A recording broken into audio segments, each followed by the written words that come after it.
hosted the 25th annual honoring our local veterans ceremony. To date, 230 local veterans have been honored. This year, 11 brave men and women were recognized for their service and sacrifice. From World War I, Private Percy James Barber, wounded at Vimy Ridge, Lance Corporal Arthur Simpson Martin, MM, with the RCD. In World War II, the following were killed in action: Private Benjamin Roy Askew, Sergeant Howard Arnold Jones, Lieutenant James Russell Martin, Private Leslie McGregor, and Flying Officer Howard Weaver. Those that served but returned home: Corporal Margaret Ruth Ellis in the RCAF Women's Division, and Sergeant Major William Alexander Spears of the Perth Regiment. More recent veterans: Warrant Officer Alan Johnson of the RCR with tours in Kosovo and Afghanistan, and Chief Warrant Officer Chris Palu from the Grand Simcoe Foresters with tours in Croatia, Sierra Leone, and Afghanistan. Our veterans are incredible men and women who have served our country and deserve to be remembered for their sacrifices and contributions to Canada. Pro Patria, unless we forget. The Honourable Member for Vancouver Quadra. I have a lot to celebrate this year, but my family came together in mourning over this summer.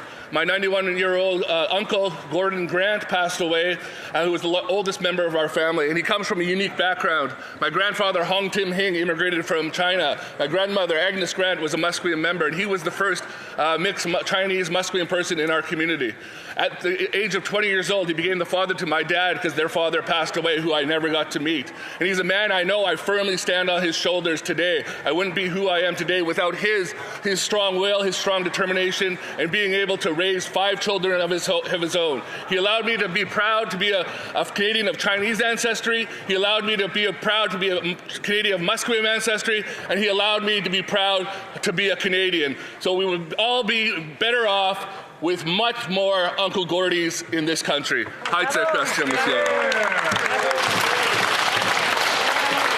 The Honourable Member for Terra Nova, the Peninsulas. Mr. Speaker, whether it's the farmers struggling with the canola trade, steel companies facing tariffs, or auto workers losing 3,000 jobs to the USA, it seems like all these Liberals are doing is helping Trump build the wall on trade barriers. But these Liberals never mention the trade barriers that on our sealing industry in Newfoundland and Labrador. Seal overpopulation in Atlantic Canada is killing our ecosystem.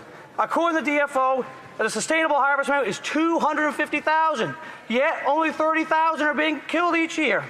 Here are the facts. Each seal are eating 11 pounds per day. Collectively, they eat 9.7 billion pounds per year. The entire Atlantic fishery only lands less than 2.5 billion pounds. We need to restore balance in our ecosystem. We need to feed Canadians. We need a Prime Minister that will remove this global trade barriers for seal harvesters in our country. The Honourable Member for Beauport-Limoilou. Mr. Speaker, at the occasion of Women's Month, I would like to pay tribute to the extraordinary and often silent contribution of an exceptional woman. Born during the Second World War, she raised her 7 children while working every day on the family farm in the Lower St. Lawrence region alongside her husband. Despite demanding and exhausting days, she found the strength and courage to serve on the board of directors of a large insurance company for more than 26 years, from 1986 to 2012. I need not remind you that at that time, women on the boards of large corporations could be counted on the fingers of one hand, and it's only recently that her children fully realized that with remarkable discretion but unwavering determination, their mother had helped advance the place of women in an egalitarian society. This woman's name is Huguette Veilleux. Mother, I'm proud to be your son. The Honourable Member for Calgary-Nose Hill. Lately, there's been a lot of terse words said about Canadian-American relations, so today I'd like to try something a little different.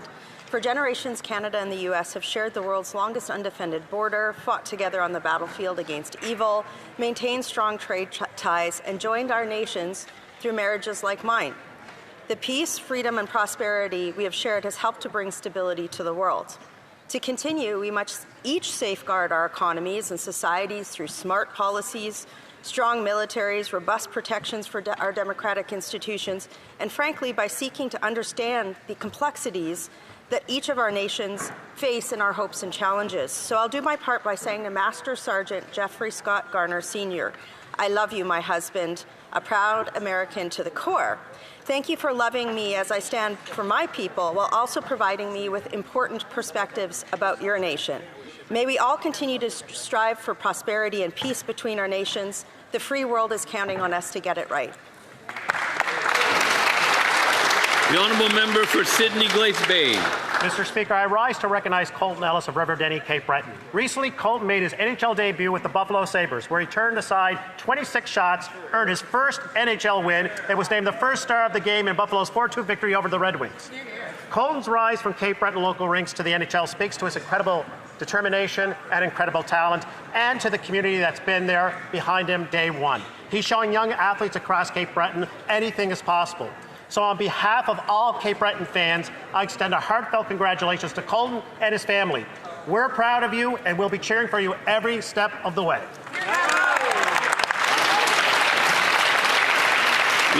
The honourable member for Bellechasse, Les Aides-Chemins-Lévis. Mr. Speaker, at the occasion of the 125th anniversary of the Desjardins Group, it is an honour for me, as a resident of Lévis, to pay tribute to Alphonse and Dorimène Desjardins, founders of what would become the largest cooperative financial group in North America and one of the largest private employers in Quebec. The first credit union, the Caisse de Lévis, was established in December 1900, and it was there that 132 people signed the founding social pact. Since then, Quebecers' attachment to this institution has never wavered. With some 7 million members and a presence in every region, Desjardins is now a key player in Quebec's economic development and also an important player elsewhere in Canada and beyond our borders. I would like to pay tribute to the vision of Alphonse and Dorimène, their enduring values of justice and solidarity, and all the employees who over the decades have made Desjardins a cooperative that inspires immense pride. I also salute Mr. Denis Dubois, President and Chief Executive Officer of Desjardins Group, who is currently in Ottawa. Thank you, Mr. Speaker. The Honourable Member for Mirabel. Mr. Speaker, this year we're celebrating the 125 years of a true source of pride for Quebecers, namely the Desjardins Group. Founded in Lévis in 1900 by Alphonse Desjardins, it was the Quiet Revolution before the Quiet Revolution. At that time, when English-speaking banks were turning their backs on French Canadians and loans were wreaking havoc that were usurious, Alphonse Desjardins drew inspiration from the European cooperative model to create a credit union by and for the people. Over the years, credit unions have enabled our people, farmers and workers to access credit, in addition to participating in the birth and growth of several local flagships, such as Seco, Vachon, Cascade, and Cirque du Soleil, of course. Today, Desjardins is deeply rooted in our regions, villages, and towns. It's a symbol of collective determination and success that reflects the entrepreneurial spirit of Quebecers.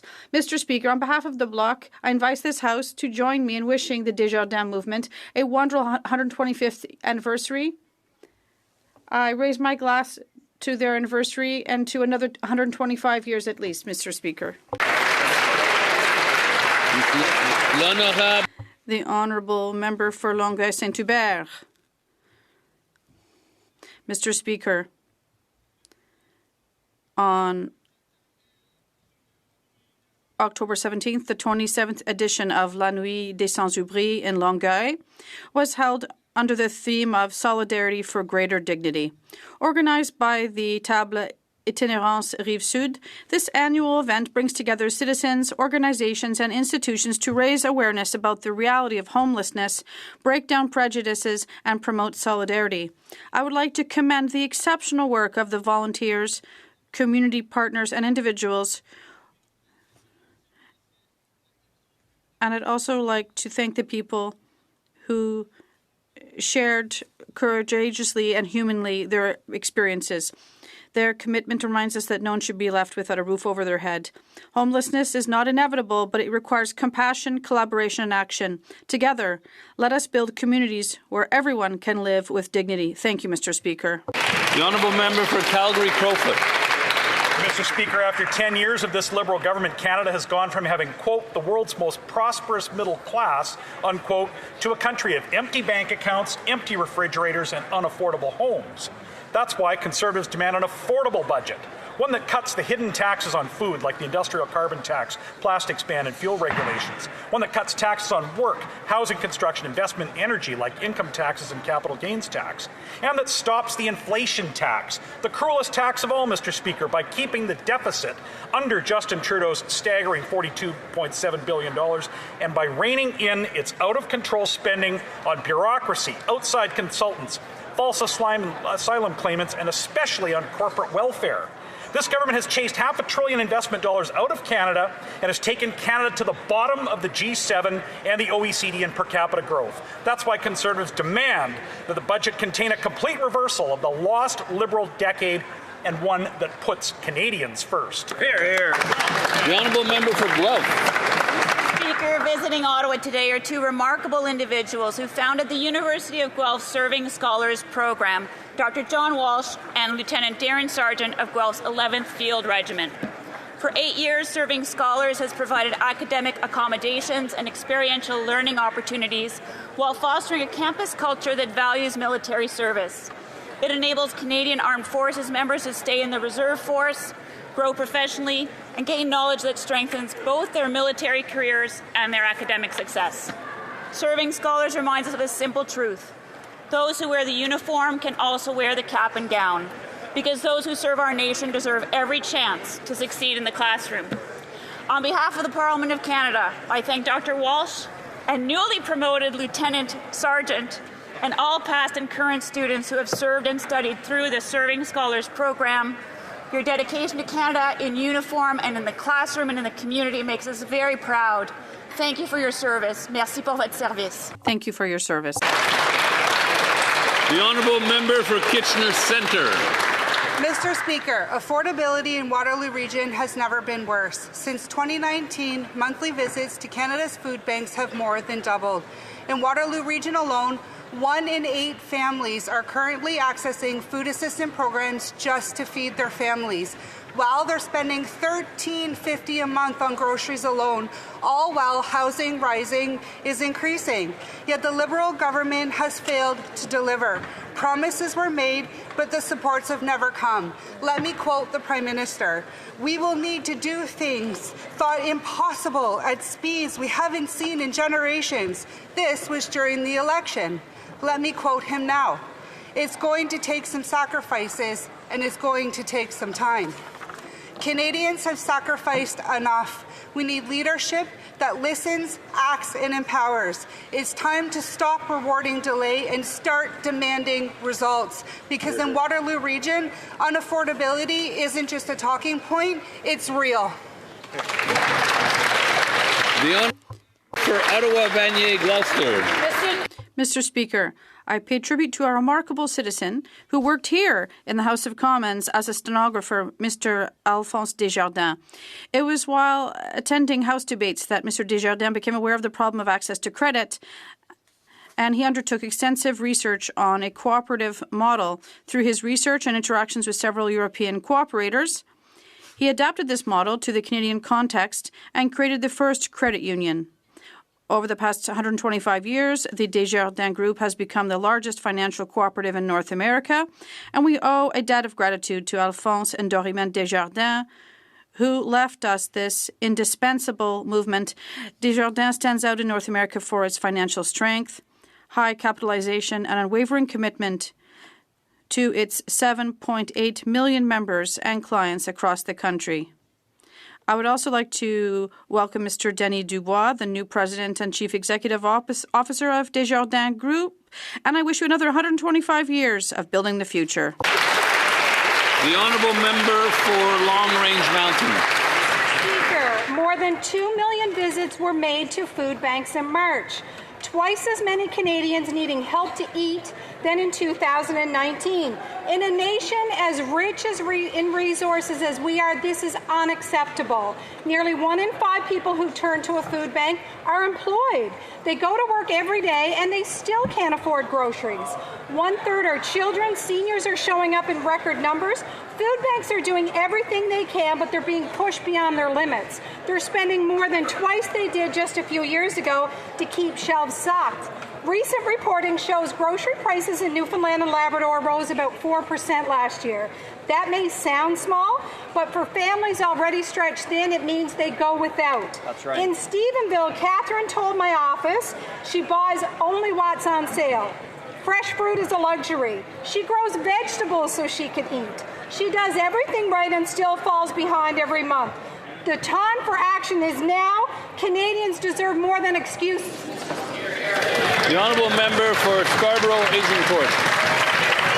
October is Women's History Month, and it's not over yet. Join me in celebrating all the amazing women and girls across the country. Women past and present who have made groundbreaking discoveries in medicine, pioneered innovations in AI, championed in public service, and so much more. On this side of the House, we invest in women's prosperity. We have contributed $7 billion through the Women's Entrepreneurship Strategy to support over 400,000 women in launching and scaling up their business. On this side of the House, we invest in women's safety. We contributed over $539 million through the National Action Plan to end gender-based violence, to better protect women and end the cycle of violence. And on this side of the House, we invest in women's leadership. Women make up 40% of our Liberal team in Parliament, and we have the largest women's caucus in Canadian history. We know that when we invest in women, Canada thrives. Bravo!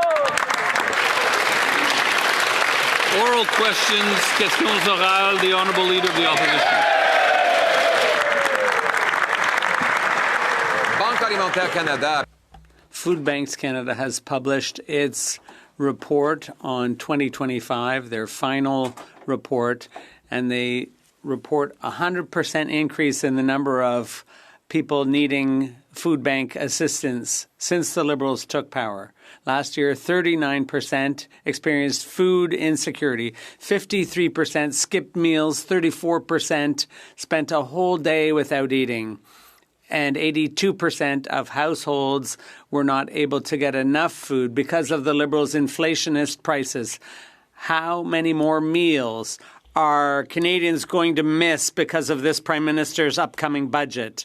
The Honourable Government House Leader. Food Banks Canada reports on 4 main factors to help solve the hunger problem in Canada. It's a lasting problem, and it requires a huge battle to overcome. There are people with disabilities, there's health, there's dental care, there's food school programs, and the National Housing Strategy. Those are all programs that they voted against that will help. And they've voted against every initiative we've undertaken to support the disadvantaged. The Honourable Opposition Leader. Food Banks Canada, I'll paraphrase what they said, that it took decades to get 1 million people in the lineup for a food bank, but only 5 years to get up to 2 million clients in the lineup. So after 10 years of Liberal rule, there are now 700,000 children using food banks. The Liberal programs just feed bureaucracy, not children. Are they going to force Canadians to sacrifice even more now? The Honourable Secretary of State for Children and Youth. Thank you, Mr. Speaker. I know that Canadians are dealing with challenges, and that's why the government is investing in Canadian families to help them get ahead.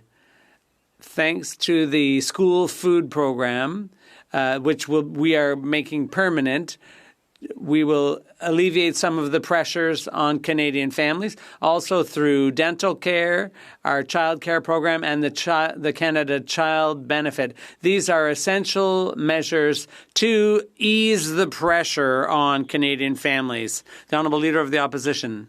Released its report today, Hunger Count 2025.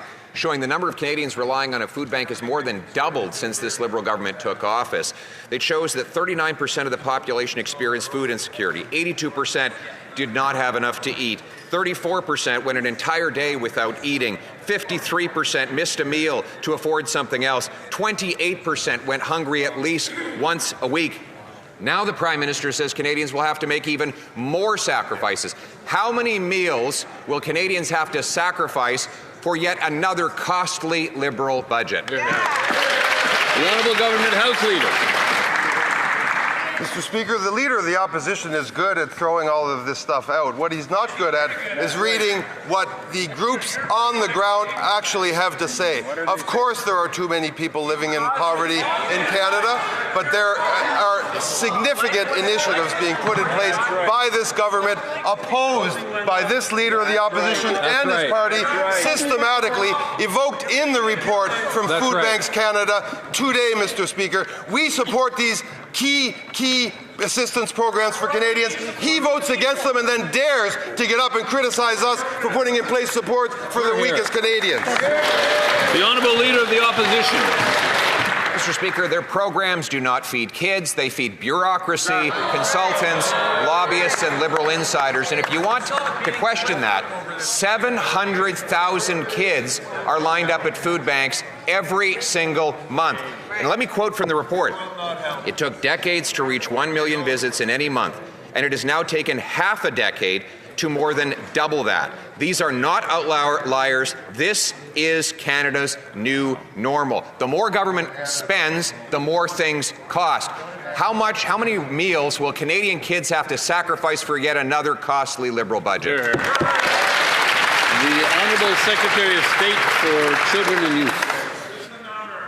Thank you, Mr. Speaker. In fact, Canada's largest food bank in Toronto, the Daily Bread Food Bank, is asking that the National School Food Program be made permanent through legislation. And we are delivering this. They're asking because the program helps provide nutritious meals to 400,000 children at school. The Conservative Party voted against this. The members opposite will soon have an opportunity to do the right thing for their constituents and make school food permanent. We urge them to do so. The Honourable Leader of the Opposition. Speaker, these Liberal programs feed bureaucracy, lobbyists, consultants, and insiders, but they don't feed kids. Children cannot eat Liberal press releases or Liberal photo ops. Mothers cannot fill shopping carts with Liberal boasting.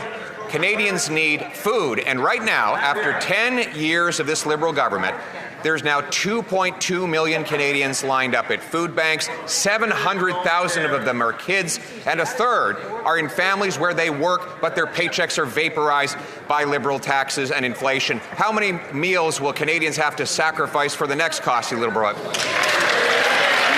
The Honourable Minister of Housing and Infrastructure. Thank you, Mr. Speaker. Well, the Leader of the Opposition seems to flat out ignore the fact that this government is focused on affordability. We are focused on affordable housing, which the reports outline as a critical driver for affordable food. We are taking action, Mr. Speaker. We look at the trajectory we are on right now. Mortgage rates are coming down. Average rents are coming down, according to the Parliamentary Budget Office. We're seeing progress, but we're not stopping there, Mr. Speaker. Build Canada homes will be in this budget, $13 billion that this opposition can vote for affordable housing in. The Honourable Leader of the Opposition. Their focus is affordability. Mr. Speaker, here are the facts from the Hunger Count report. 78% of food banks had to buy more food than normal because they were running out and not collecting enough donations. 1/4 of food banks actually ran out of food while there are still people lined up waiting for something to eat. Wow. We now have nearly a third of Canadians who go hungry at least once a week. This sounds like something out of a Great Depression, and the Prime Minister has the audacity to say Canadians should sacrifice even more. How many meals will his costly budget force Canadians to sacrifice? The Honourable Minister of Jobs and Family. Mr. Speaker, I take it by the question of the Leader of the Official Opposition that he will support Budget 2025, where we make the school food program permanent, where we double down on jobs for young Canadians, where we invest in skills training for the skilled trades professionals of the future. Mr. Speaker, I just announced that in the budget, personal support workers will receive a tax credit of $1,100 a year. Mr. Speaker, we are putting money and support in the hands of Canadians, and that's why they trust us, Mr. Speaker. Yes, the Honourable Member for Saint Jean. Mr. Speaker, just this past weekend, the government blamed the opposition, complaining that there was a lack of support to get the budget passed. But just a friendly reminder, the people elected a minority government. That means the people wanted the government to work with the opposition to come to agreements. The government can come to agreements with the Conservatives or with us or with independent members.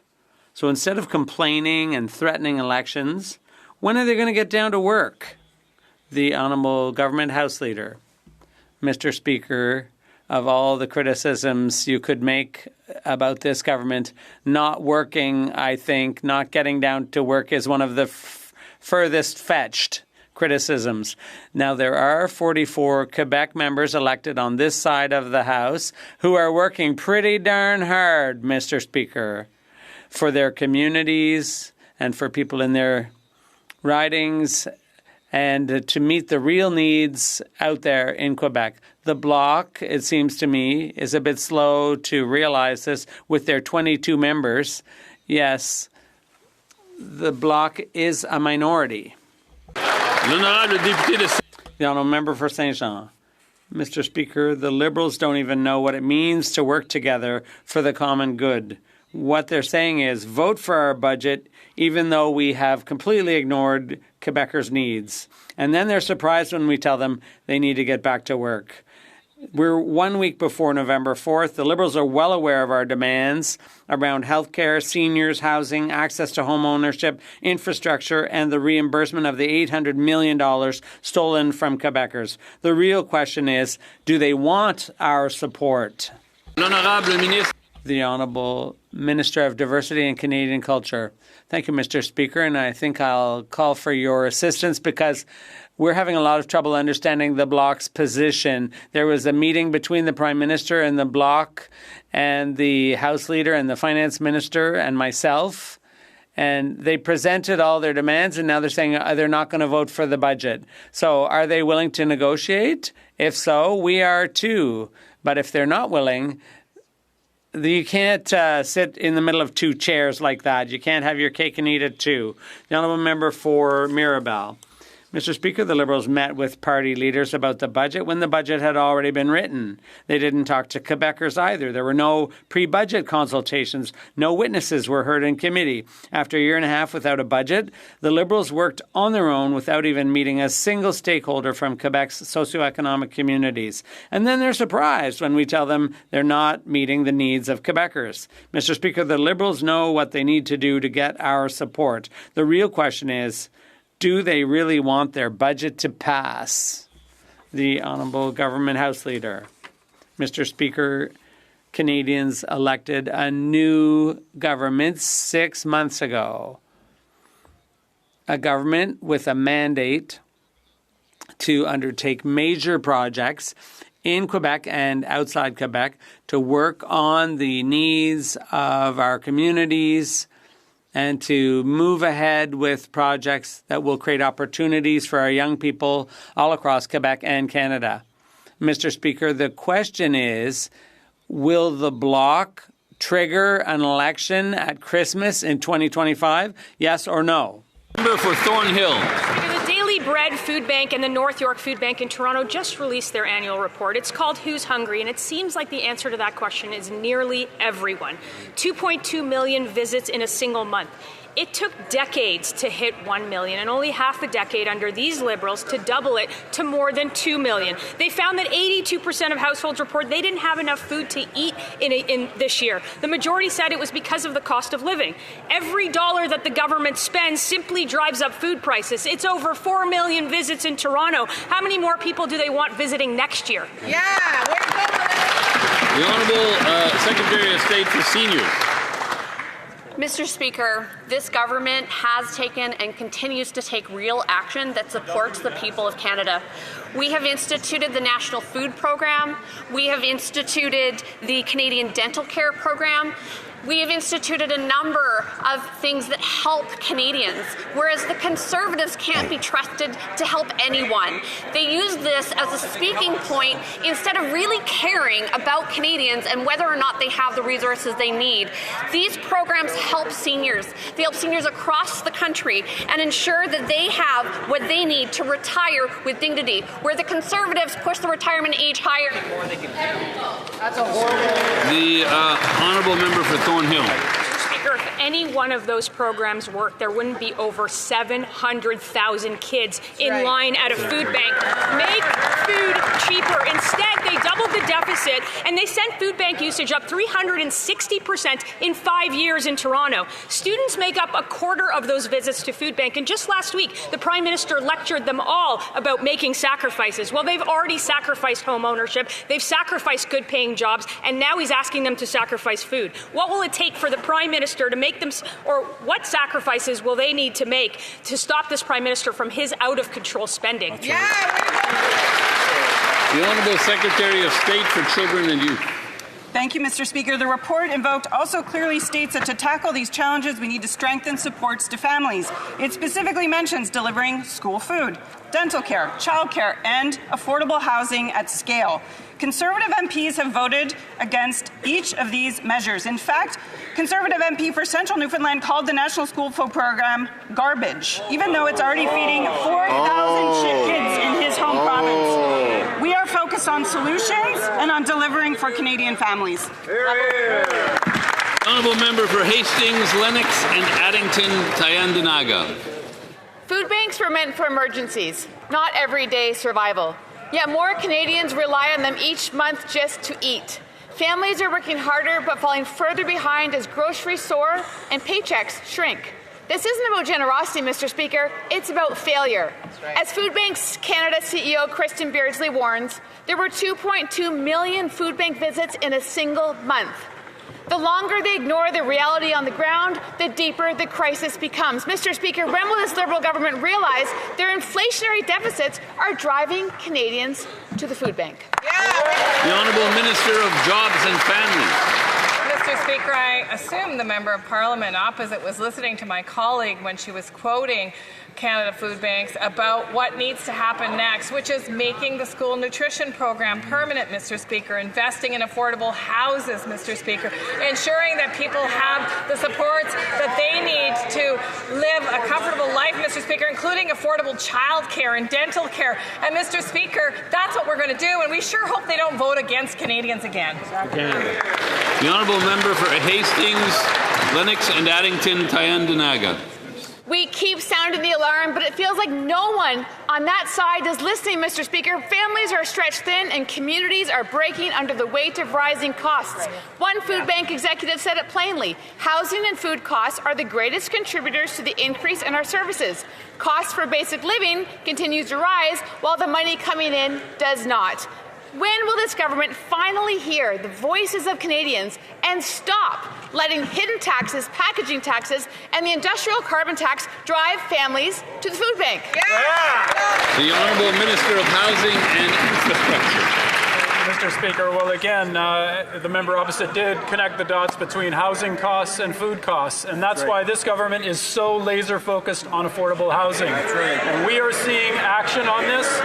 We're seeing progress to date. We've seen average rents come down across Canada. We're seeing mortgage rates come down. We're seeing home prices come down to make life more affordable. We're cutting taxes for 22 million Canadians and first-time homebuyers. All of those measures are delivering results, and we aren't stopping there, Mr. Speaker. Honourable Member for Quebec-Mactaquac. Mr. Speaker, Food Banks Canada reports 2.2 million visits in a single month, double what it was just 6 years ago. Their CEO says poverty and hunger have become the new normal in Canada. Working Canadians, from construction crews to office staff, are having to stop by food banks on their way home from work. In rural Canada, where food and fuel already cost more and jobs are often seasonal, families are being hit hardest.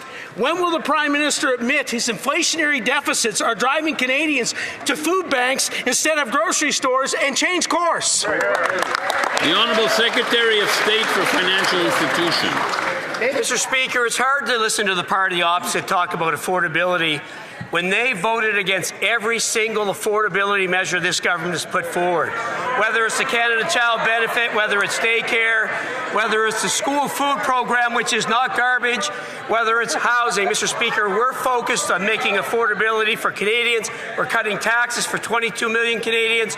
We're cutting the GST for first-time homebuyers. Mr. Speaker, on this side of the House, we believe in supporting the most vulnerable in our society. They don't. Thank you, Mr. Speaker. The Honourable Member for Mégantic-L'Érable-Lotbinière. Montreal is going hungry. That's what La Presse says. It's a gloomy picture of the state of finances of Canadian families after 10 years of Liberal rule. 600,000 people in Quebec depend on food banks, and all across Canada, it's over 2 million people per month using food banks. The trend accelerated after 10 years of inflationary Liberal spending. 33% are children. It's almost 2 times as many. Is the Prime Minister going to call on Canadians to make even more sacrifices? The Honourable Minister. Thank you very much, Mr. Speaker. Food inflation is a global phenomenon which is much more complex than the simplistic slogans of the Conservatives. The big difference between them and us is that here on this side, we believe governments should provide support against inflation to help the middle and lower class families. That's what we're doing with our school food program, with dental care, with child care. And this is going to make a significant difference in the lives of Quebecers. The Conservatives, last week, one of them said it was garbage. That's the difference between Conservatives and Liberals. The Honourable Member for Mégantic-L'Érable-Lotbinière.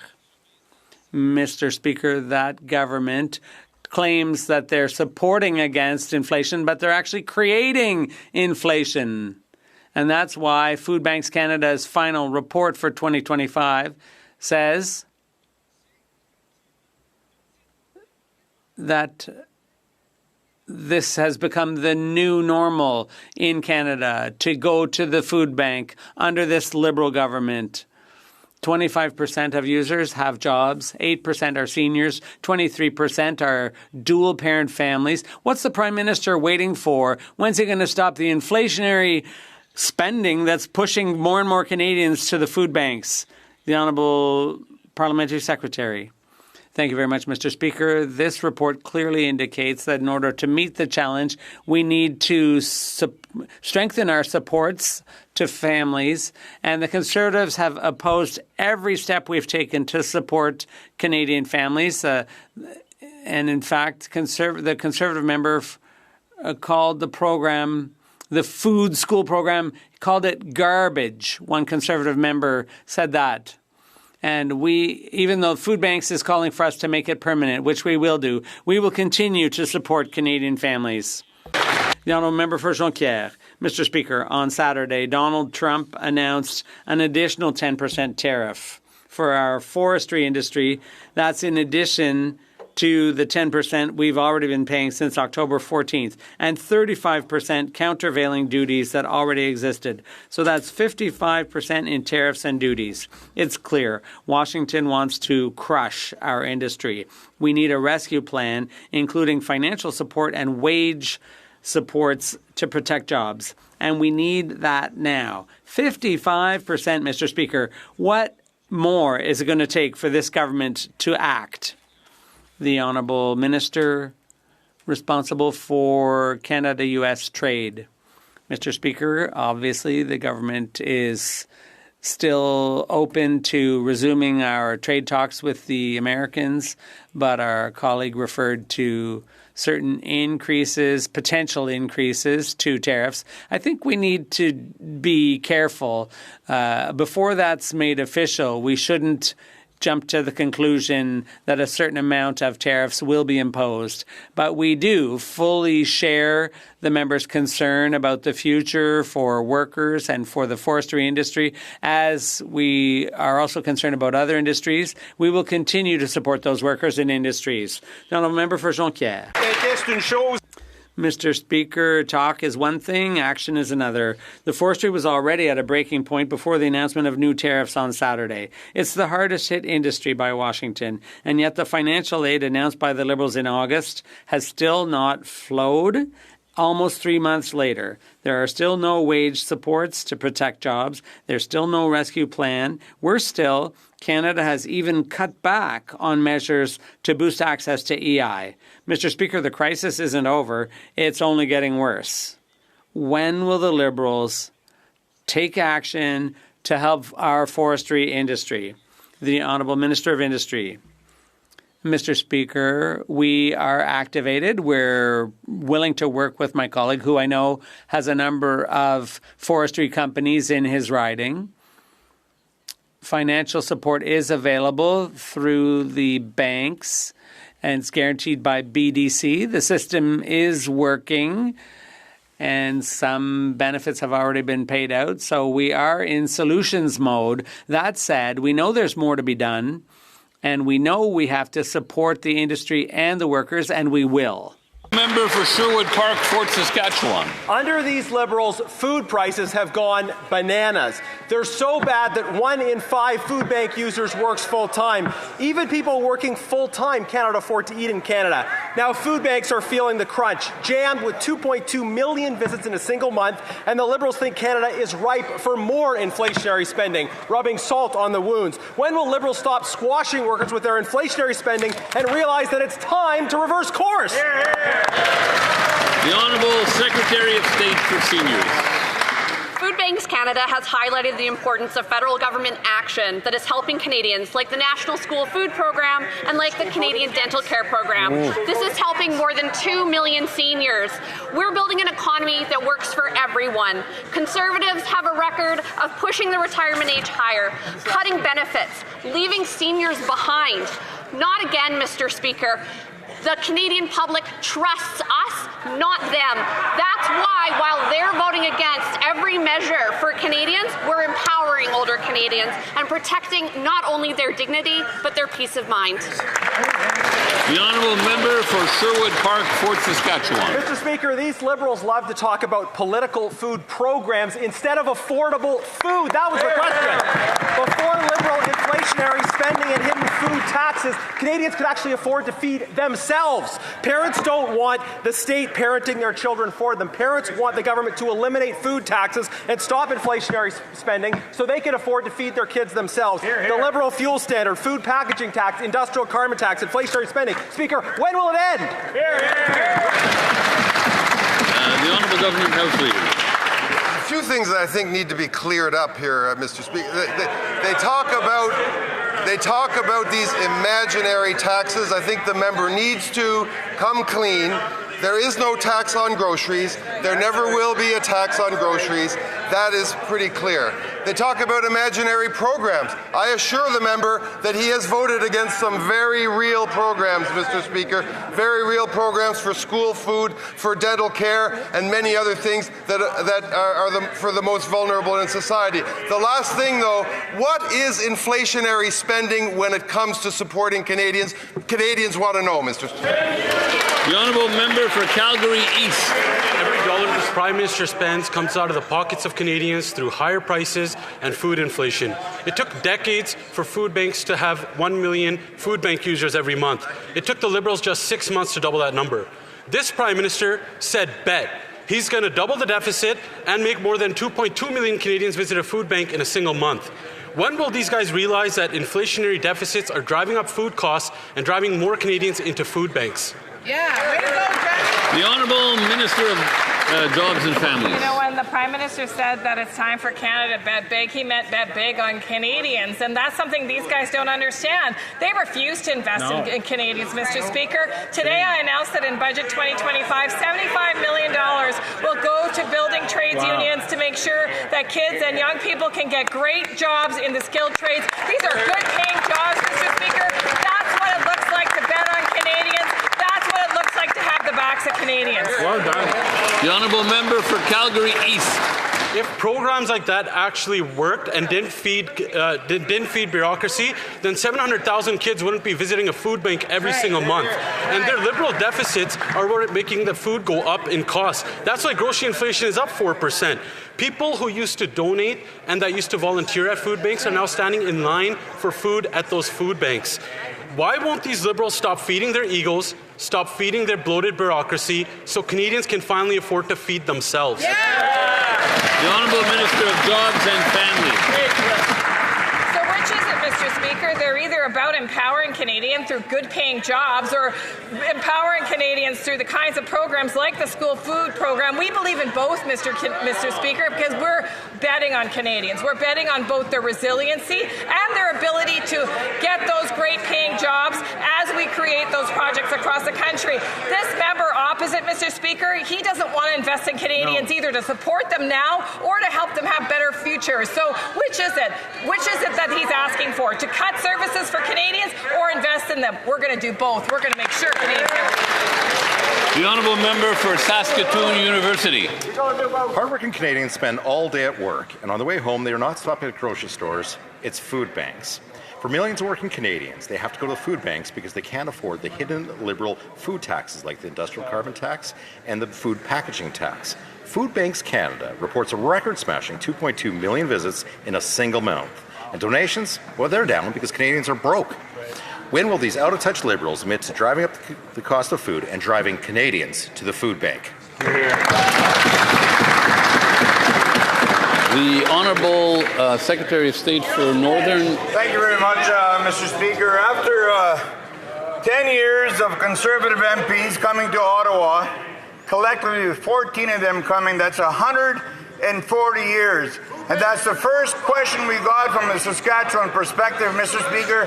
In my riding, Saskatchewan is finally here on the government side. We're going to address housing, Mr. Speaker. We're going to address the cost of living. And I'm glad finally the Conservatives from Saskatchewan finally woke up. The Honourable Member for Avalon. Mr. Speaker, constituents of my riding of Avalon and the good people of Newfoundland and Labrador were shocked to hear the Conservative member of Central Newfoundland say that the Healthy Meals program, which feeds 4,100, yes, 4,100 or more kids at schools in our province, was garbage. In reality, hundreds of thousands of additional children are being fed at schools across Canada thanks to this government. But I guess it is easier to say you're going to cut a program if you try to make yourself believe that it doesn't exist. Can the Secretary of State please inform my constituents how the National Food Program... The Honourable Secretary of State for Children and Youth.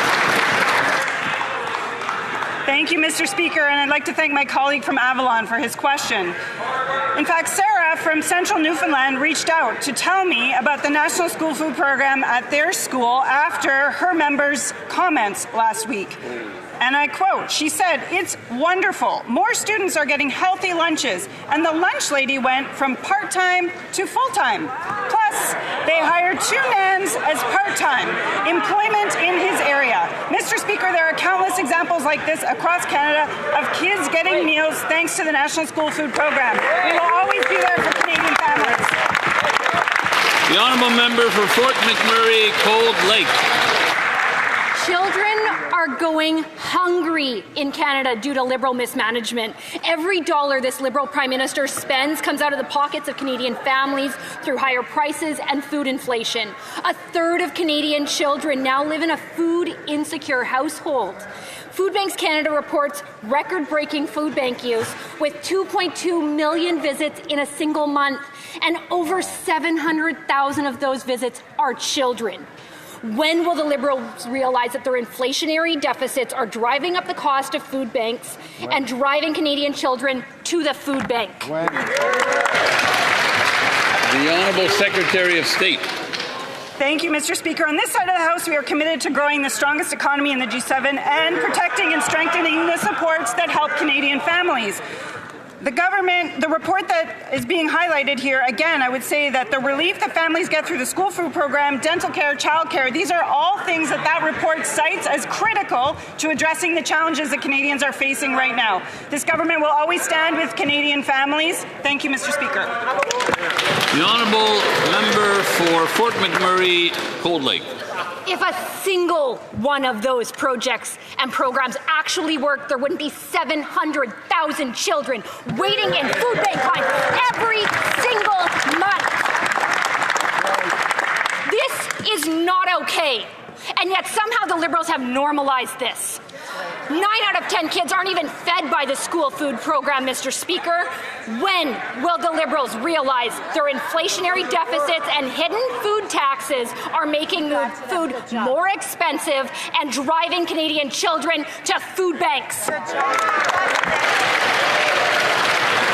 Honourable Secretary of State. Thank you, Mr. Speaker. No child in this country should go to school hungry. This is why our government brought forward the National School Food Program, and that is why this new government has committed to making this program permanent and introducing legislation to do so, as well as the funding necessary to ensure this program continues in perpetuity. This is an essential piece of tackling the challenges that Canadian families are facing. We are proud of this program. Thank you, Mr. Speaker. The honourable member for Battleford, Lloydminster, Meadow Lake. Mr. Speaker, every dollar the Prime Minister spends comes out of the pockets of Canadians through higher prices and food inflation. Food Banks Canada is reporting 2.2 million visits in a single month. This is double what it was just 6 years ago. Even more alarming, 1 in 3 of those visits is by a child. Their CEO says parents are stopping in at the food bank on the way home from work, not the grocery store. When will this Prime Minister finally admit his inflationary spending and deficits are driving parents to the food banks? The Honourable Parliamentary Secretary to the Minister of Finance. Mr. Speaker, years ago, Food Secure Canada did an analysis of all the issues in the food system. Do you know what issue was the most popular among Canadians? Feeding kids. It's instinctual for any parent, but the desire to feed kids extends almost universally to all Canadians, except when it comes to the Conservatives. They've taken the most unpopular position. They actually oppose a national school food program. Their usual excuse is to claim that there's no food in the food program, but last week they actually had the gall to call the food program garbage. Who does that? Who says that, Mr. Speaker? The honourable member for Battleford, Lloydminster, Meadow Lake. Well, Mr. Speaker, if these programs actually fed the children that the Liberals are claiming they feed, there wouldn't be 750,000 plus children lined up at the food banks every month. Mr. Speaker, it's the hidden taxes like the fuel standard, the food packaging tax, the industrial carbon tax, and rising inflation that are making it harder for families at the grocery checkout. Grocery prices are up 4% overall, with ground beef up 17%, coffee up 28%, soup is up 9%, and those numbers, Mr. Speaker, translate to record numbers of Canadians turning to the food banks to feed their families. When will this The Honourable Parliamentary Secretary to the Minister of Finance. Mr. Speaker, while our government invests in feeding 400,000 more kids healthy food in schools, the Conservatives call that garbage. While our government works to expedite major infrastructure projects creating tens of thousands of jobs, the Conservative leader calls them pathetic. While our government gives law enforcement the tools they need to keep our communities safe, the Conservative leader calls the RCMP despicable. The pattern is clear. The Conservatives will disparage people, projects, and programs that help Canadians while we continue to deliver for them. The honourable member for King Vaughan. The very people that built this country and taught us the value of hard work while managing our budgets are having to line up at the food bank. Food Banks Canada reports that almost 10% of food bank users are seniors, up 22% from 2019. This Liberal government's reckless spending has driven up prices and left our seniors behind. When will this Liberal government respect our seniors and stop the inflationary spending so that they can live their retirement years in dignity? The Honourable Secretary of State for Seniors. This government is the only party in this House that can be trusted to have seniors' backs. We returned the age of retirement to 65 when those folks wanted to push it up to 67. Through this government's actions, we are ensuring that Canadian seniors have access to one of the largest social programs in the country, and that is the Old Age Security and Guaranteed Income Supplement. Through that, we are ensuring, Mr. Speaker, that folks have up to $1,086 per month for the most financially vulnerable seniors. It is things like this that ensure seniors have... The Honourable Member for Markham Unionville. Mr. Speaker, every dollar the Prime Minister spends comes out of the pockets of Canadians through higher prices and through food inflation. Monthly visits to food banks have doubled since 2019, with 2.2 million visits per month. Nearly 10% of food bank users are now seniors. This is up 22%. This reliance on food banks has to become an ongoing necessity to survive. Mr. Speaker, when will the Liberals realize that their inflationary deficits are driving up the cost of food and driving Canadians to the food bank? The Honourable Minister of Jobs and Families. Speaker, I think we've covered quite a bit in this question period, but let me remind the opposition that today I was with the SEIU, who represents personal support workers across this country. These incredible, hardworking people who support our family members, our seniors every day. Under Budget 2025, it proposes that they will receive a tax credit, a non-refundable tax credit worth $1,100 a year, Mr. Speaker. The union fought for this. They asked for this. Promise made, promise kept, Mr. Speaker. And I'll end with this. This is money in the pockets of these workers. I sure hope they're going to support the budget. The Honourable Member for Richmond, Arthabaska. Thank you, Mr. Speaker. Mr. Speaker, this morning, a baby abandoned in a bus shelter died. It's undescribably sad, and I'm sure that all of my colleagues here in this House join me in hoping that that baby rests in peace. How much must somebody suffer to come to that situation? People are suffering. People are having a hard time getting housing. People are having a hard time getting food. People are losing their jobs. Canadians are suffering, Mr. Speaker. Are the Liberals aware of the consequences of their poor management?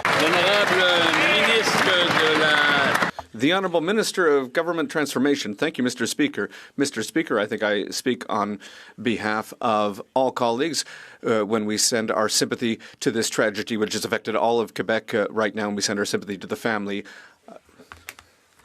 The Honourable Member for Richmond, Arthabaska.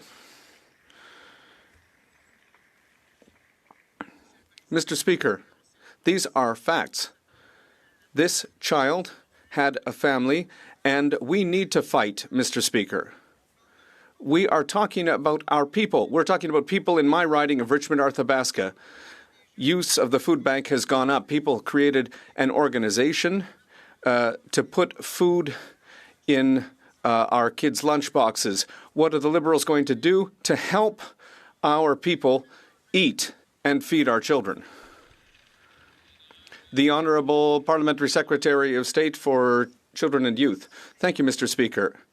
Mr. Speaker, it's clear that we have a national food program for schools to help kids and to help Canadians meet their challenges. What I have to say is that you'll have the opportunity to support the budget for that program, and I would encourage all members to support the National Food School Program.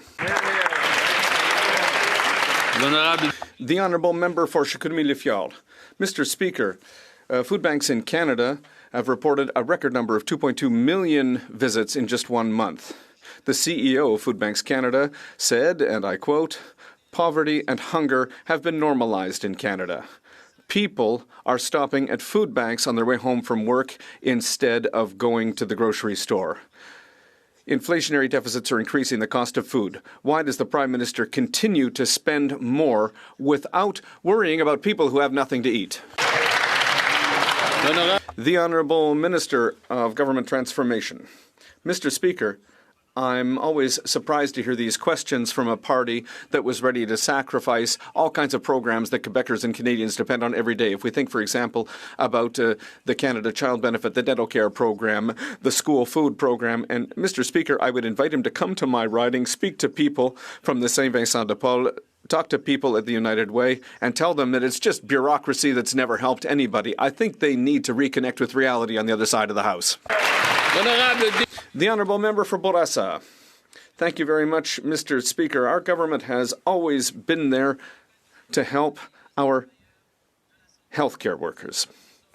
These men and women are devoted, and they take care of our loved ones and our seniors every day. My question is for the Minister of Health, Mr. Speaker. Can the Minister please explain how the measures newly announced today, including the tax credit for personal support workers and new support for union training, will help strengthen our healthcare system and better support those who work in it? Thank you, Mr. Speaker. The Honourable Minister of Health. Thank you, Mr. Speaker. I'd like to thank my colleague for his question. Our new government is recognizing, training, and retaining those who take care of Canadians every single day. Our new refundable tax credit for personal support workers reaches up to $1,100 per person, recognizes their incredible work. We are protecting workers by eliminating non-competition clauses in the federal sector. We will continue to support the healthcare workers who support Canadians. Honourable Member for Kenora Kiwetanung. The Prime Minister told a room full of students that they're going to have to make sacrifices. They've already given up their dream of home ownership. They went all summer without work, and they are paying the price of exploding food costs, Mr. Speaker. Food bank visits have doubled since 2019, and Canadians shouldn't have to sacrifice any more for Liberal failures. They have sacrificed enough over 10 long years. So will the Liberals finally keep their promises and get spending under control so that young Canadians can afford to feed themselves? The Honourable Minister of Jobs and Family. Mr. Speaker, today I announced another $75 million into skilled trades training in partnership with unions across this country. And you know why, Mr. Speaker? Because Red Seal trades are great paying jobs, and we need individuals all across this country to build the homes, to build the projects, to build the infrastructure. And Mr. Speaker, we know that unions can get the job done. And these great paying jobs, Mr. Speaker, is what youth have to look forward to as we build Canada strong together. The Honourable Member for London Fanshawe. Mr. Speaker, the Prime Minister told a room full of students that they're going to have to make sacrifices. This includes students at Fanshawe College in London. But young Canadians have already sacrificed enough for over 10 long years. That's right. Yeah. They've sacrificed the dream of home ownership. They've paid the price as food costs exploded. They've spent the summer without work. Shame. Food Banks Canada reported that monthly food bank visits have doubled since 2019, reaching over 2.2 million. Nearly 1 in 5 people using food banks have jobs, but they still cannot make ends meet. Their CEO warned that poverty and hunger are being normalized in Canada. When will the Liberals stop breaking promises so hungry Canadians can afford to feed themselves? Hear, hear. The Honourable Secretary of State for Financial Institutions. Mr. Speaker, while the party opposite leader and that party are clearly out of control, we're focused on this side about what we can control. And we are going to make generational investments to change our economy from reliance to resilience. On November 4th, Mr. Speaker, we're going to table a budget that is going to invest in Canada. We're going to build Canada because we believe in Canada, Mr. Speaker. Thank you. The Honourable Member for Terra Nova, the Peninsulas. Mr. Speaker, food bank usage has doubled in the past 6 years, now with over 2 million usages per month. 1 in 5 of those people are actually employed. Even more alarming is that 1 in 4 of those food bank users are from 2-parent households. Young people in this country are doing everything right, and they still can't live because of this liberal inflation. instead of asking young Canadians to make more sacrifices, why can't this Liberal government sacrifice their ego and stop their inflationary budgets? The Honourable Minister of Fisheries and Oceans. Mr. Speaker, I want to remind another colleague from Newfoundland and Labrador in the opposition that school nutrition programs is important to our province. We were the first to sign on for this program because it matters. The Conservatives voted against it. One Conservative called it garbage. It does feed children, it matters, and I'm asking this member, are they going to vote with us when the time comes? The Honourable Member for Brampton Centre. Mr. Speaker, Canadians depend on personal support workers every day, whether they're in long-term care homes, retirement residences, or community settings. These workers deserve fair recognition for the critical care they provide. Can the Minister update this House on how Budget 2025 will help strengthen the PSW workforce and ensure they're supported and rewarded for their vital contributions? The Minister of Jobs and Families. Mr. Speaker, this morning I was at Extended Care with a number of personal support workers as we announced this measure of support for the very workers that care for our loved ones. And Kelly, one of the support workers, said, you know, people talk all the time about the importance of the work, but this is the first time we've ever felt like someone's doing something for us. And so, Mr. Speaker, I'm just so thrilled to say that we will be supporting personal support workers with a refundable tax credit of $1,100 a year. And, Mr. Speaker, what's more is we'll make sure that those workers are not just feeling supported, but are supported in the workplace. The Honourable Member for Louis Saint Laurent, Akiawenlak.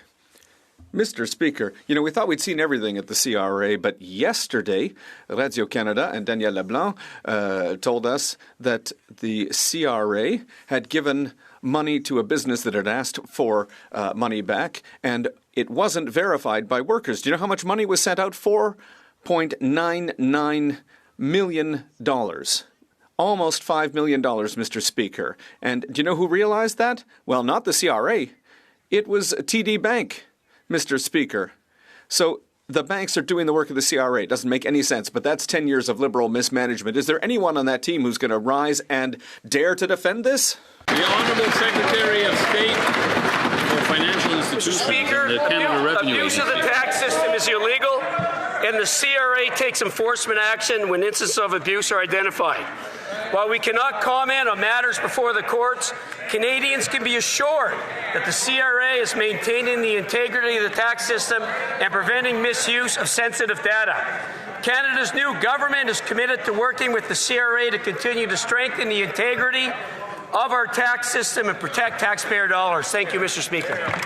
The Honourable Member for Edmonton Strathcona. Mr. Speaker, Albertans are being charged $100 for a COVID-19 vaccination while other Canadians are getting their vaccinations for free. The Canada Health Act guarantees access to necessary health services for everyone, regardless of where they live. But this government is doing nothing while premiers break the law and Canadians' health suffers. I wrote to the Prime Minister about this months ago, and I have yet to hear back from him. So I'm asking the Prime Minister today, why is he refusing to enforce the Canada Health Act so Canadians get the health care they deserve?